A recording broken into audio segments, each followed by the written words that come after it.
Hello to you, and we begin with that news still breaking from France, where police are hunting a gunman who opened fire near a Christmas market in Strasbourg. 3 people are confirmed dead. It is thought there could be more fatalities. At least 12 people have been wounded. The gunman is known to the authorities, who begun a terror investigation. Officials say he'd been previously identified as a national security risk. Eliza Philippidis has the story. A city on lockdown. These are the scenes just moments after the shooting. Confusion, panic. The 29-year-old gunman opened fire targeting people in his sights. He attacked using an automatic weapon. The shooting started at around 7 last night local time. People ran the scene, shutting themselves inside bars and restaurants. Some people had no clue what they were walking into. When I saw the army with a group of 10 to 12 soldiers walking towards me with their guns pointed to the street, to the people, and around them everyone was running from all directions. So as I was walking past a building with a courtyard, I entered the courtyard, and as other people next to me did, we threw ourselves to the ground because we didn't know what is happening. Some people tried to help those who were shot. And I saw a person with apparently 2 shots into the head lying on the bridge here. We tried to engage in resuscitation activities. We took him into a restaurant and we tried for 45 minutes to resuscitate him. There are no ambulance services apparently able to enter the area. And after 45 minutes we stopped the resuscitation efforts because the doctor told us over the phone that it's senseless. Witnesses describe seeing several people lying on the ground struck down by the shooter. As soon as it became safe, ambulance crews were sent in to collect the injured and take them to hospital. Police said the suspected gunman was known to authorities and was on France's S watch list of suspected extremists. Earlier yesterday, authorities went to his Strasbourg home to arrest him, but he was not there. They found grenades in the property. President Emmanuel Macron has been briefed at the Emergency Command Centre back in Paris, and questions will be raised about how to best protect the French people from attacks like these. Security has been stepped up in recent years after a series of attacks in France by Islamist gunmen. Eliza Philippidis, BBC News. BBC's Kasia Madeira is in Brussels. Just a short while ago, she gave us an update, what we know so far. The shooting took place at 8 o'clock in the evening local time on Tuesday evening, and it took place near Strasbourg's Christmas market. It is one of France's oldest and most popular markets, with millions of people attending every year. Now, the gunman is known to the security services. He was on a Fiche S, which is a terrorism list that the security services keep an eye on, but it has hundreds of thousands of names on it, so he wasn't at all being closely monitored. France's counter-terrorism prosecutor has now opened an investigation, and it's understood that much earlier on Tuesday, there was a dawn raid at the gunman's own apartment in connection with a robbery that had taken place. The gunman had not been present, but grenades had been found at his apartment.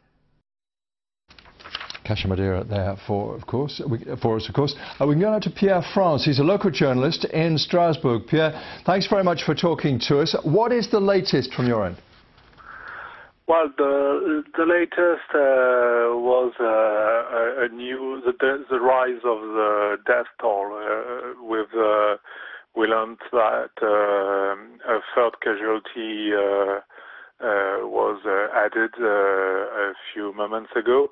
And there are 6 wounded who are still between life and death, so the death toll might rise during the night. There are reports, which we certainly can't confirm, that the gunman has been cornered, possibly in the area of the Parc d'Etoile, not far from the European Parliament. Do you have any more on that? There has been two gun exchange with the police in this area, and at that time the police were not able to apprehend him. Pierre, can you still hear me all right? Oh, sorry. Okay, so nothing else on the moment on reports that he may have been cornered. There were also reports that he may have been wounded in that initial shooting with the soldiers who were patrolling as part of the nationwide Operation Sentinelle. Do you have any more on that? Yes, that has been confirmed, and he may have been wounded because he received a fire from the military. Who is patrolling who was patrolling the Christmas market, and a soldier also have been wounded in the fire exchange. Pierre, are you able to tell us any more about the area that the security services are trying to search at the moment? How difficult is that going to be? Well, there's currently an helicopter that is patrolling the city, and there are obviously a lot of security forces all around. The government rose the Vigipirate level, which is a terrorist alert level, at a higher level, which is called Urgence Attentat. It's the highest level, actually. So there will be controls around the borders, which have been closed. And it will be very difficult for someone who is alone to avoid being caught. But and Pierre, apart from the concern, of course, of finding this particular gunman, there will be great worries about whether he is on his own or part of a network, whether more attacks might be planned. Well, that obviously we have absolutely no information on that. Also, it is not at this moment related to any Islamic background. He was on, we are told, the so-called Fiche S list, the watch list, but there are many hundreds of thousands of people on that, aren't there? Exactly. The system has been criticised, hasn't it, for not being very effective. What do you make of it? Yeah, exactly. The Fiche S is merely some kind of a police memo based database. So anyone can be on it. Some journalists are on it.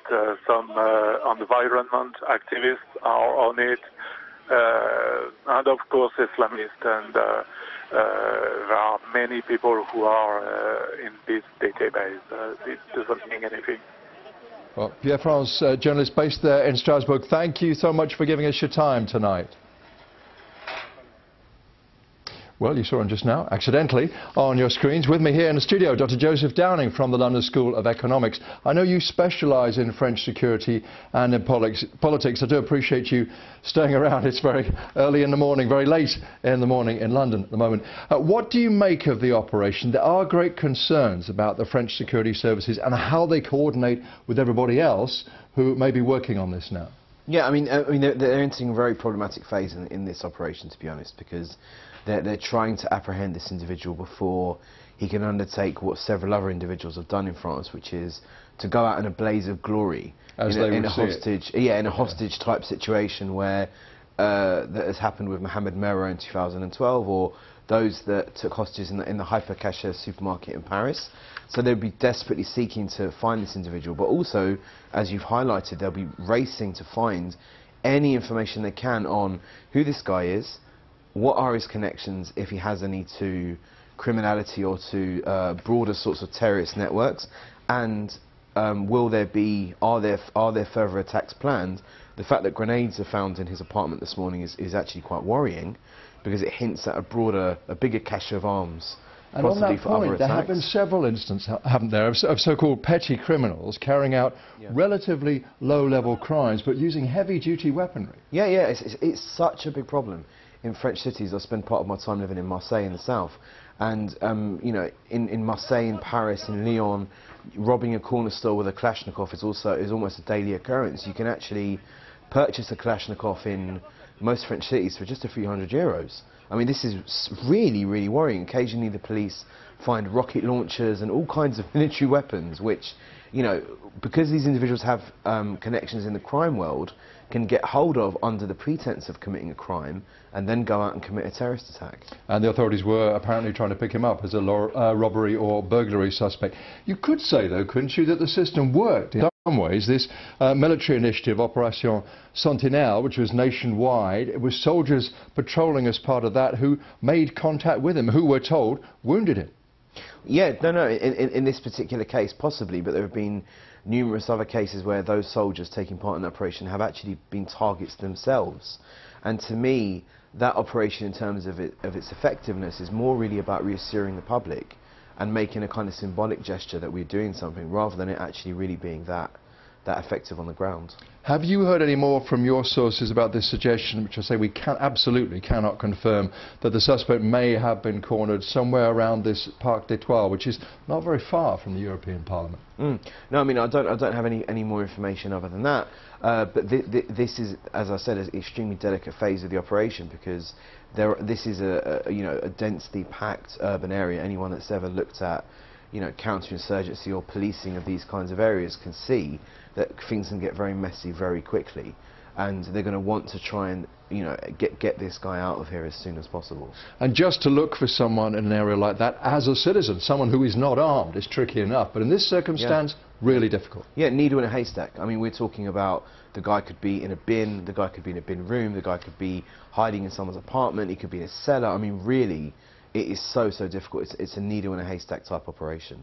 And obviously we've been saying this is very close, or relatively close, to the European Parliament. There is no suggestion, I think, that was the target, though it was in lockdown for quite some time. Yeah. Lifted now. Christmas markets, though, because they're so crowded this time of year, will always be vulnerable. Totally. As will all shopping areas. I mean, we can see it whether it's the street markets of Baghdad or Kabul, which are targeted by suicide bombers, or whether it's the Christmas markets of Europe, or even our very own Oxford Street. They're soft targets. The European Parliament will have been for a very long time a very difficult target, because it's locked down, it's got constant armed guards, you have to pass through metal detectors to go inside, I imagine, right?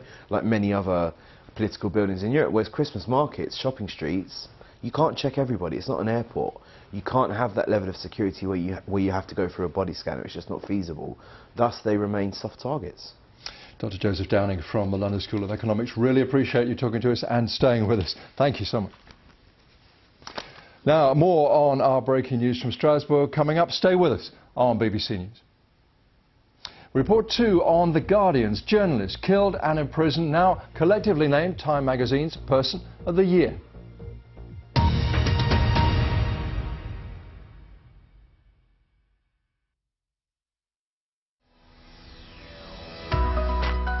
John Lennon was shot at the entrance to the Dakota building in the center of New York. There's been a crowd here standing in more or less silent vigil, and the flowers have been piling up.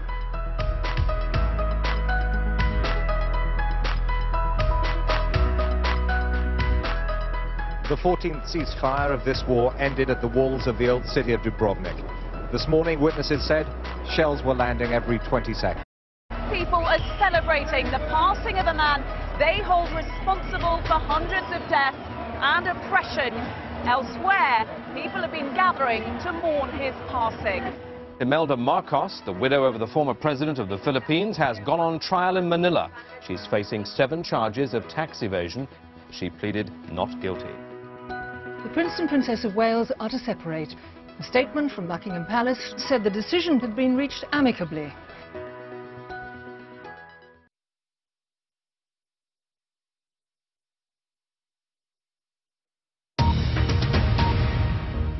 Good to have you with us on BBC News. The latest headlines for you this hour. A gunman has opened fire near a Christmas market in the French city of Strasbourg. At least 3 people are reported dead, several wounded, and the gunman is still on the run. We're told he's known to the authorities. They've begun a terror investigation. Officials say he had been previously identified as a national security risk.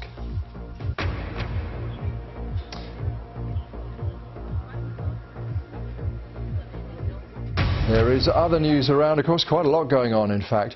Let's bring you to this. Leading Conservative Brexiteers have told BBC News they are increasingly confident they have enough support to trigger a confidence vote in the Prime Minister, Theresa May.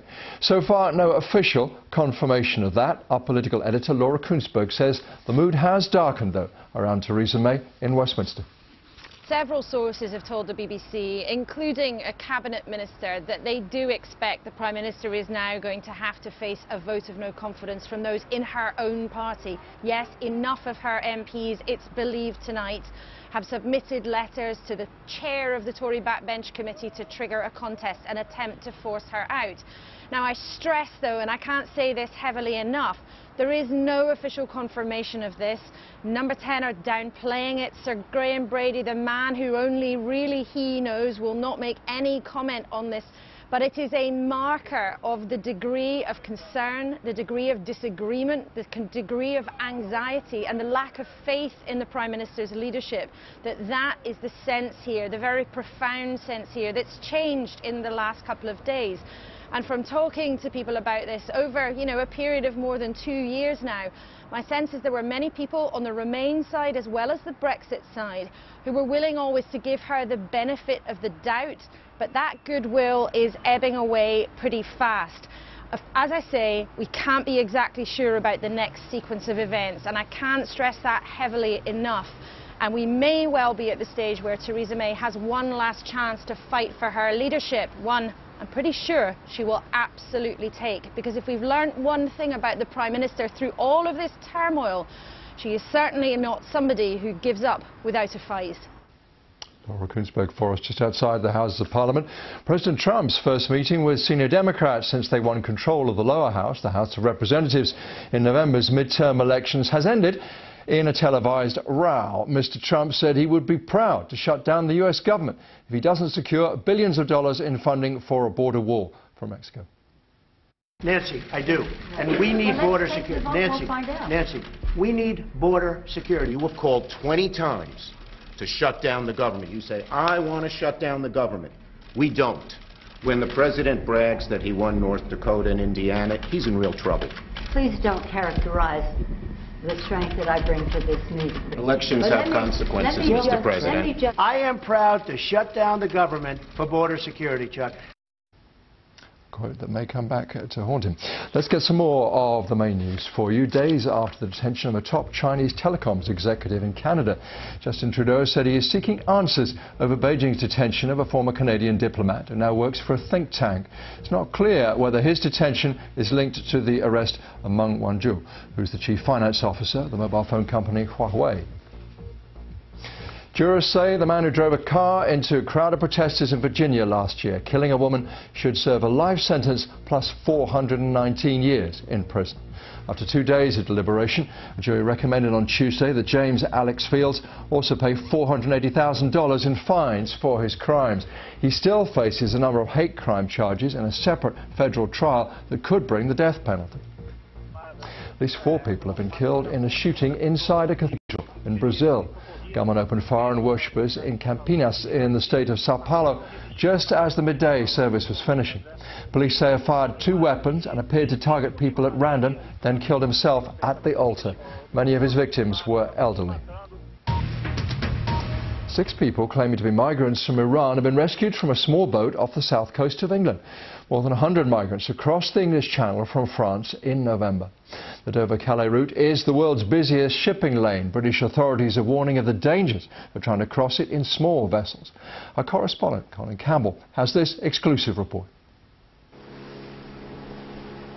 Emerging from the darkness, an inflatable dinghy. It's 2 a.m. We're in the middle of the English Channel. The dinghy is motoring at full speed from France towards the Kent coast. Are you okay? Okay? We get a thumbs up. However, the boat is dangerously overcrowded, taking on water. The 6 migrants cold, scared, desperate, but determined to get to the UK. This dinghy is in a precarious position. It's vulnerable because it's now entering a shipping lane and there are a number of ships coming towards it. So we're shepherding it almost, I think, at the moment, so it remains in a safe position. We're on board a Dover fishing boat. This is the third migrant rescue for skipper Matthew Coker in 3 months. There was 5 ships coming down in one lump, and he cut across in front of them, and I don't know if we hadn't been with him, them ships wouldn't have gone round him, because I'm only just picking him up, so I don't think they would have seen him. As you can see, there's no lights on the boat at all. The migrants, who are wrapped in blankets and scarves, speak little English.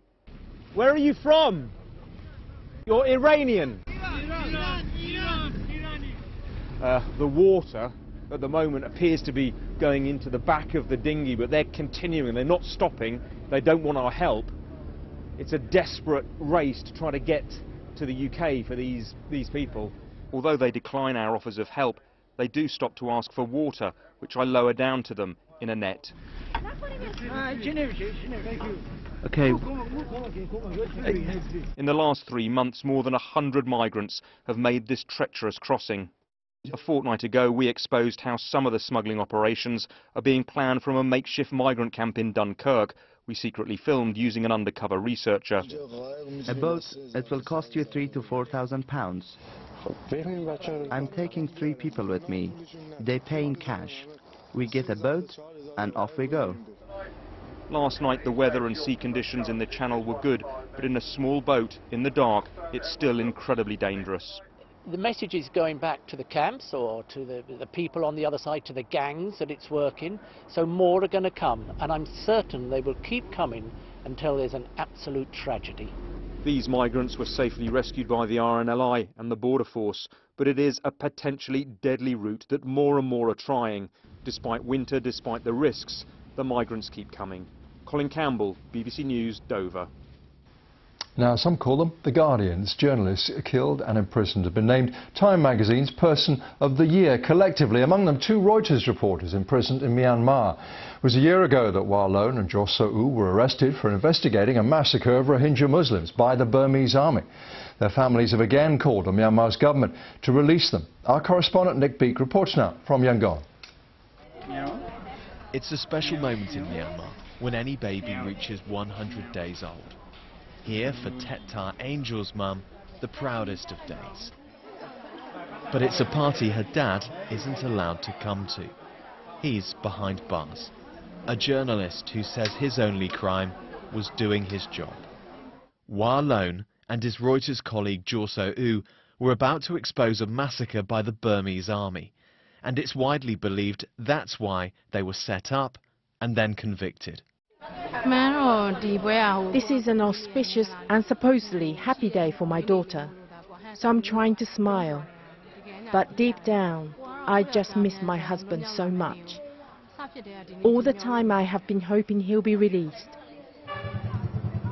For exactly a year now, the 2 Reuters journalists have been locked up inside this prison here in Yangon. During that time, there have been calls from around the world for them to be freed. The civilian government here in Myanmar, led by Aung San Suu Kyi, has the power to order their immediate release. But so far, the Nobel Peace Prize winner has refused to do so. The journalist's wives have begged her to intervene. My husband is innocent. My husband absolutely would never harm his country. Miss Aung San Suu Kyi, my husband respects you so highly. He's always proud of you. My husband always defends you when you're criticized. The jailing of these journalists has raised deep concerns for the media, free speech and democracy in Myanmar. It seems this is still a country where speaking the truth comes at a heavy price. Nick Beak, BBC News, Yangon.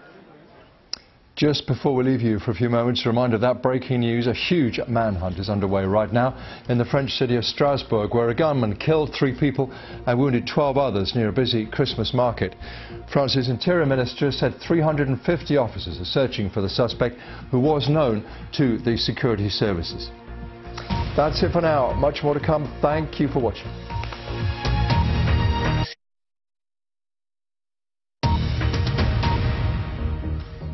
Latest headlines for you from BBC News. A gunman has opened fire in the French city of Strasbourg near a busy Christmas market, killing 3 people and wounding at least 12 others.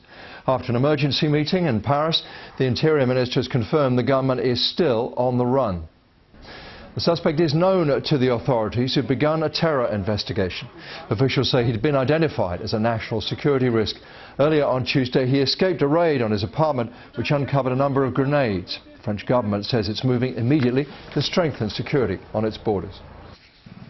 Pressure is mounting on Theresa May from within her own Conservative Party.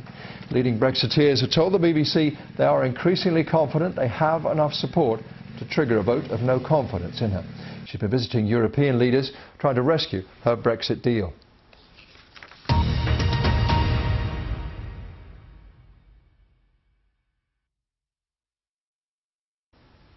You're up to date on the headlines. It's time now for Tuesday in Parliament.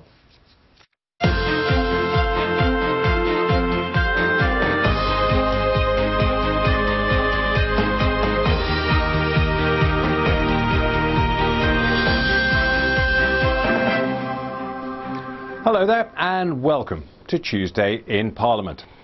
Deferred, not cancelled. The Prime Minister's deputy says MPs will get a vote on Theresa May's deal. Every member here will have to confront the hard but inescapable choices which now face our country today. Yeah. The Labour leader's under pressure to call a vote of his own. We need to do the appropriate thing at the appropriate time to have a motion of no confidence in order to get rid of this government. A former minister offers a third way. Maybe it's time for some sort of government of national unity. But it's not just about Brexit. There's a passionate warning about threats to the world's wildlife. Unless we wake up as a world, these animals are going to be extinct. All that to come and more. But first, this was the Tuesday MPs were due to decide the fate of Theresa May's Brexit deal. Instead, as you may possibly have noticed, on Monday the Prime Minister pulled the so-called meaningful vote because she feared a heavy defeat. Instead, Mrs May began a tour of European capitals, beginning her day in the Netherlands and later fitting in a stop in Berlin for talks with Angela Merkel. She'll visit Ireland tomorrow. MPs did spend a large part of the day discussing her deal after the Speaker agreed to a request from the Labour leader Jeremy Corbyn to hold an emergency debate on the decision not to have a vote. This runaway Prime Minister is not even seeking to negotiate. She confirmed she's only seeking reassurances.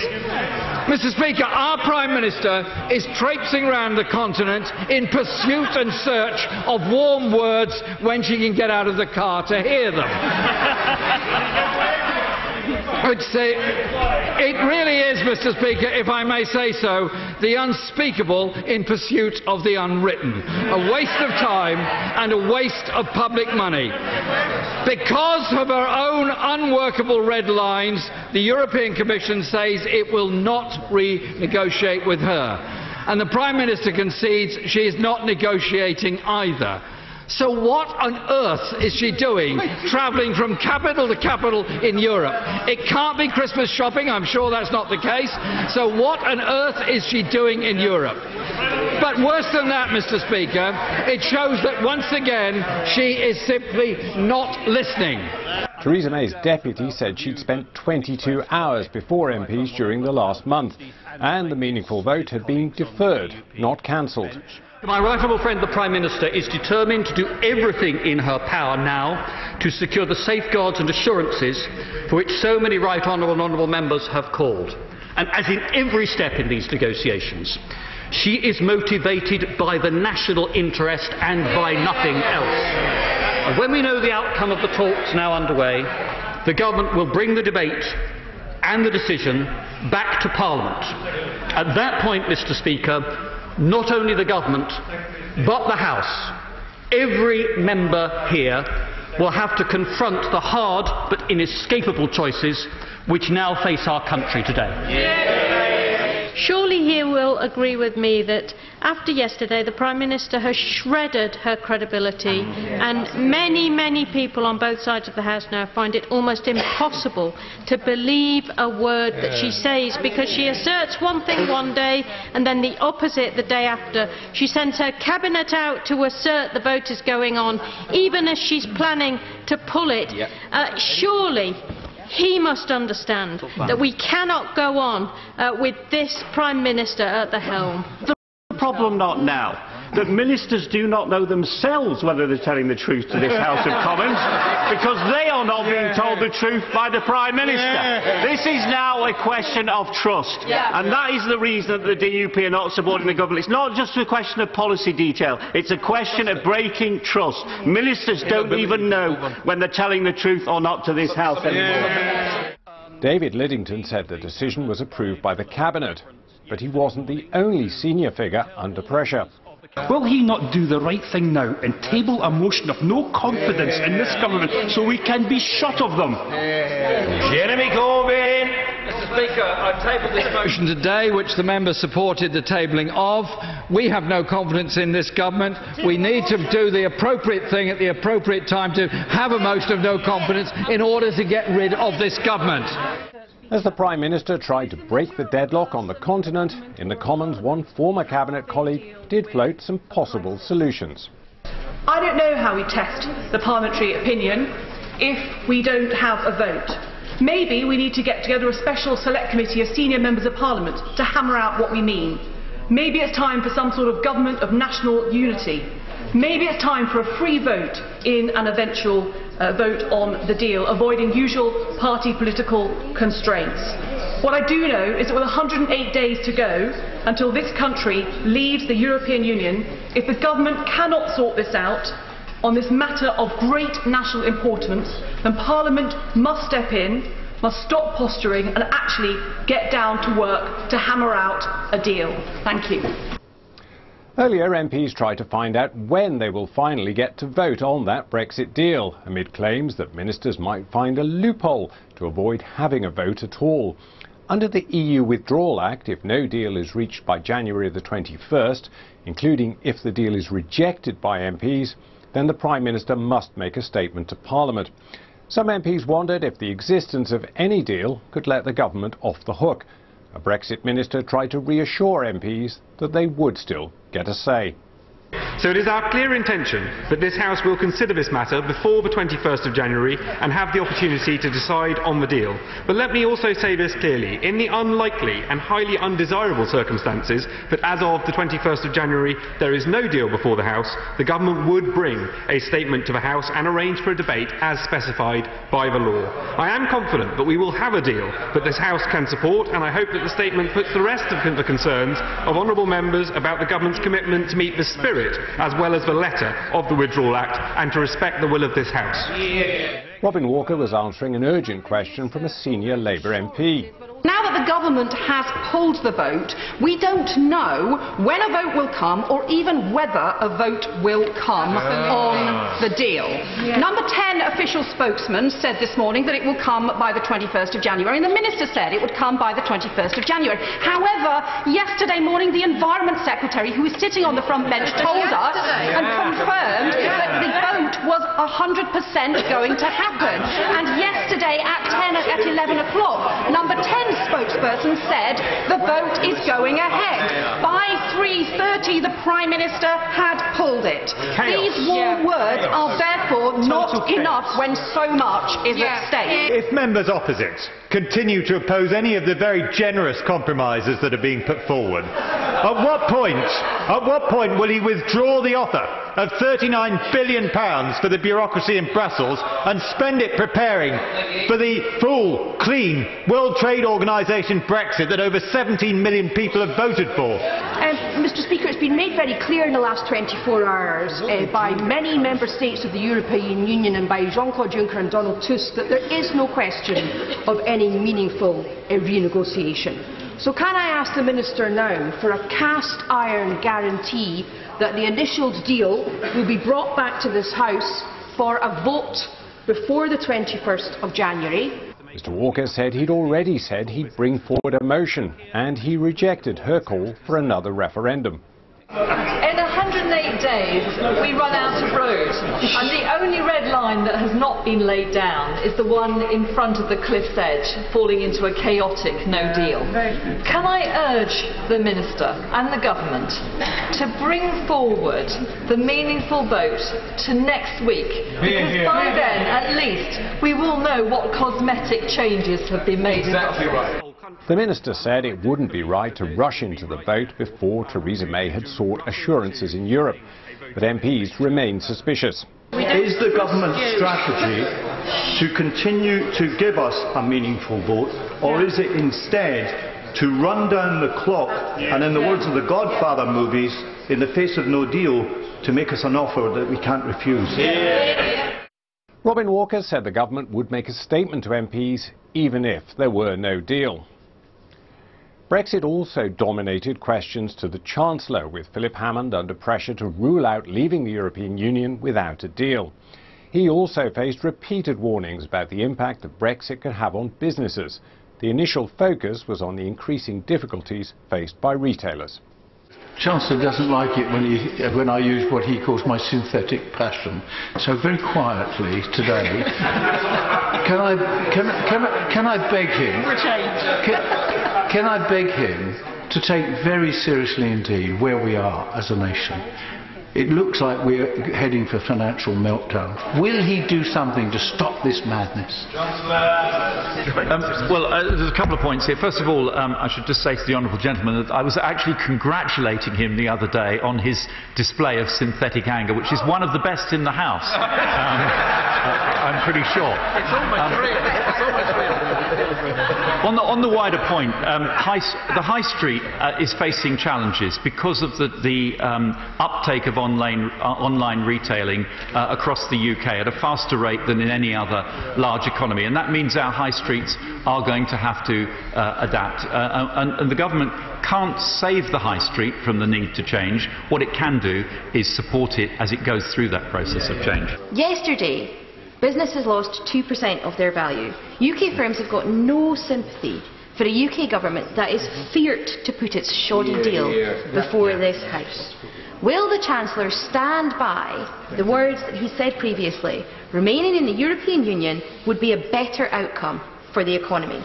Will he, Mr Speaker, find some backbone and make that case in Parliament? Johnson Matthey in my constituency, one of the most successful companies in our country, is committed to having a fair deal for us to do Brexit, not a no deal, because they feel it's vital that it should be an orderly retreat and not chaos. And does he agree with me that that's what the Prime Minister's deal would achieve? Yes, Mr Speaker, and that is indeed the expressed view of the vast majority of businesses in this country. I met ABTA, the Travel Association, this morning, and they had two requests for the Chancellor. One, that he rules out no deal, because implementing no deal preparations for their smaller members potentially puts them out of business. And secondly, he wanted to hear from the Chancellor and from the government when the immigration paper was going to be available, because without it they can make no business plans. Well, Mr Speaker, I think I have been perfectly clear and consistent in expressing the view that no deal would be a very bad outcome for this country, and I will do everything I can to make sure that that is not an outcome we face. On the question of the government's future migration policy, a white paper will be published shortly. A month ago, the Chancellor committed his support to a deal that guaranteed, and I quote, frictionless trade with the EU. Will he now be absolutely straight with the Prime Minister and tell her, unless she comes back with a deal that does fulfil his promise of frictionless trade, it will not succeed in protecting our economy and could not be supported? But, Mr Speaker, the honourable gentleman can practice his synthetic concern at the dispatch box, but the remedy lies in his hands. There is a deal on the table that will end the uncertainty and allow this country to move on, and our polling shows that that is exactly what the British people want. All he has to do is get behind it, vote for the Prime Minister's deal, and we can all move on. I just very gently say to the Chancellor, to whom I've been listening with great care, it's quite difficult to vote for something if there isn't a vote. So I'm only trying to help the right honourable gentleman, but it's a point that's so blindingly obvious, I'm surprised that I have to state it, but manifestly I do. You're watching Tuesday in Parliament with me, David Cornock. Don't forget that if you miss our daily roundup, or you just like to watch this one again and again, you can find all our programmes on the BBC iPlayer.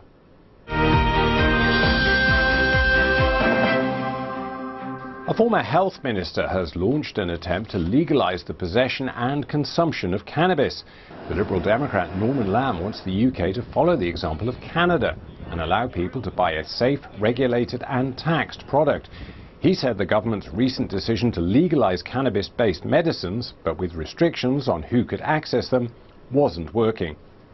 Another constituent who is rapidly advancing Parkinson's disease also uses cannabis. It's the only thing that helps him. He has also been told by his GP that he can't be referred to a specialist for cannabis to be prescribed. So we leave this man, who is acutely unwell, having to break the law in order to get relief from pain. This is surely cruel and inhuman. But a Conservative warned that decriminalisation would send the wrong message to young people.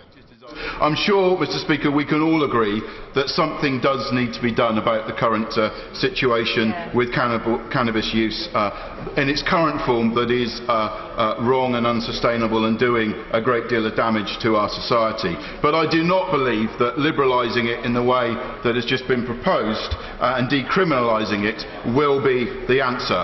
Part of my view is largely informed by experience that I have had personally of seeking to help and support people who have been regular users of cannabis, and I've seen very close up and first hand the lives that it wrecks, the impact on mental health that it has, and the cost that it not only has to the individuals but to their families, to their communities and to wider society. And MPs voted by 66 votes to 52 to block the bill. Now, a ban on the sale of ivory in the UK is now set to come into law. Minor changes were approved by MPs in a short debate on the Ivory Bill, which is aimed at curbing elephant poaching and a growing black market in ivory. Around 20,000 African elephants are killed by poachers each year for their ivory tusks. The Ivory Bill will make dealing in elephant ivory, including buying, selling and hiring, a criminal offence, one punishable by a custodial sentence of up to 5 years and/or an unlimited fine. But there were warnings that more needs to be done to preserve the world's wildlife. Whether it be elephants or whether it be whales, whether it be giraffes, whether it be any sort of species like this, unless we wake up as a world, these animals are going to be extinct. And it's all very well, and you know, we say, oh, it's difficult and it's tough. And this is a step forward, so I'm not criticising the government. But it's tough and it's difficult. While it's tough and difficult, we will be the generation that see the end of these species of animals on our planet. And the bill later finished its common stages and now goes for royal assent. Are the UK's mobile phone services resilient enough? That was one of the concerns raised in the House of Lords during a discussion on the technical problems experienced by O2 last Thursday, when data services were temporarily lost. O2 has promised to compensate customers. I ought to declare a very small interest as a customer of O2 and therefore in line for a reimbursement of 2 days of my monthly subscription. My Lords, there is a regular dialogue on interests of concern to both industry and government. DCMS works closely with the telecoms sector on resilience issues via the Electronic Communications Resilience and Response Group, which leads on resilience activity and emergency response. The industry has a good track record of enhancing resilience, and we will be working closely with O2 and the wider sector to understand the causes of this incident and what lessons can be learnt. He will be aware that O2 is not the only recent example of lack of resilience of systems, but that the work undertaken by the government in preparation for a possible hard Brexit has revealed that a very large proportion of British business is driving extremely close to the edge of chaos in terms of how little it would take to seriously disrupt their business and our lives. will he encourage his colleagues to encourage business, once Brexit is past us, to maintain the provisions they are now making against the possibility of difficulties in the cause of us running a more resilient society than it is apparent that we have been doing? Well, in terms of telecoms, which my department is responsible for, I can assure my noble friend that we will continue to work with the Electronic Communications Resilience and Response Group, and in fact, by coincidence, there's a meeting of that group next week where we can learn lessons, where we will find out exactly what happened with the O2 outage, and the disaster, it wasn't disaster recovery, the emergency response worked well, and I can assure you that we will continue to do that whether we are, depending whatever happens as far as Brexit is concerned. If I'd come from abroad and was using a foreign mobile phone, it wouldn't have affected me, the O2 outage, because my phone would have switched to a different network. Would it not be possible somehow to arrange, if such a thing happened again, that our phones in this country, domestic phones, could also switch to a different network? Very good. I'm not sure my noble friend is entirely correct on that. The problem was a third-party software supplier to O2, Ericsson, and it did have effects worldwide. So there's no guarantee that his foreign phone would have worked. I hasten to add that was only for data, not voice. Doesn't this whole episode highlight the need to completely reconfigure the universal service obligation, which is failing so badly, to include mobile telephony? It doesn't at the present, and to make sure that the whole system focuses more on infrastructure capacity, reliability and service. Well, as the noble Lord knows perfectly well, the Universal Service Directive, which is the basis for the Universal Service Obligation, does not include mobile, it only includes fixed line service. And therefore it would be impossible under the European law to include mobile. MPs have been told that ministers considered ending a private firm's contract to run Birmingham Prison after a riot 2 years ago. A damning report this August described widespread violence, disorder and appalling squalor. It led to the jail being taken over temporarily by the prison service. Conditions were said to have deteriorated following the riot in 2016. The head of the Prison and Probation Service told the Justice Committee officials knew there were problems. We were clear that the Birmingham position wasn't acceptable prior to the inspection coming in. And what the first learning point, I think, for the committee, for all of us, which is important, is we should not underestimate the impact of a major riot and how difficult it is for a prison to recover from a major riot like that. But Michael Spurr said he'd wanted to give G4S a chance to get on top of the issues. Do you think perhaps you were too easygoing on G4S in retrospect? No, I don't think we were easygoing with them. I think the fact that, as I mentioned, taking the capacity down at their cost was quite a significant thing. That's £1 million that's cost G4S on that contract over the last 12 months. A £450 million contract. Well, that's over the life. That's over the life of the contract. That's not. It's not a fair comparison to use that, is it? Some people think it might be, Mr. Spurr. Because some people think it might be that you'd outsourced the risk, and your department was failing properly to police the risk. Well, I think the life of the contract. That's the length. That's a 15-year contract, and the cost over the life of the contract. I've talked about a year, and I think £1 million out of a £24 million per year is a fairer comparison. How bad would it be before a contract was lost by a private sector provider? What's your measure of failure? Termination was absolutely an issue that we were contemplating in this case. We were going through the process. My desire, all of our desires, was for G4S to be able to successfully improve Birmingham, because that would be better for everyone, and that's what genuinely we were trying to work with G4S to achieve that. But to be absolutely clear, it became, the challenge was significant. I came to the conclusion, as did colleagues, that in the end additional support was necessary that could only be provided from the public sector. G4S was asked if the company was still making money from the Birmingham contract. Can I make it very clear that we do not profit from Birmingham? We haven't made a profit. Some of the reasons for that are, as I said earlier, the maintenance that has cost us much more money than we had anticipated. It's our job to actually deliver, and then we deal with the commercial aspects thereafter. Minister, will you be handing the prison back to G4S on the 20th of January as planned? Not if that prison is not a stable, clean, safe, decent prison. We will not be handing that prison back unless we are absolutely confident that that prison is now fully under control and G4S is able to run a safe, decent, clean prison in the future. Now, with the current febrile atmosphere here at Westminster, it's perhaps not a surprise that sometimes tempers start to fray, and occasionally unparliamentary language is used.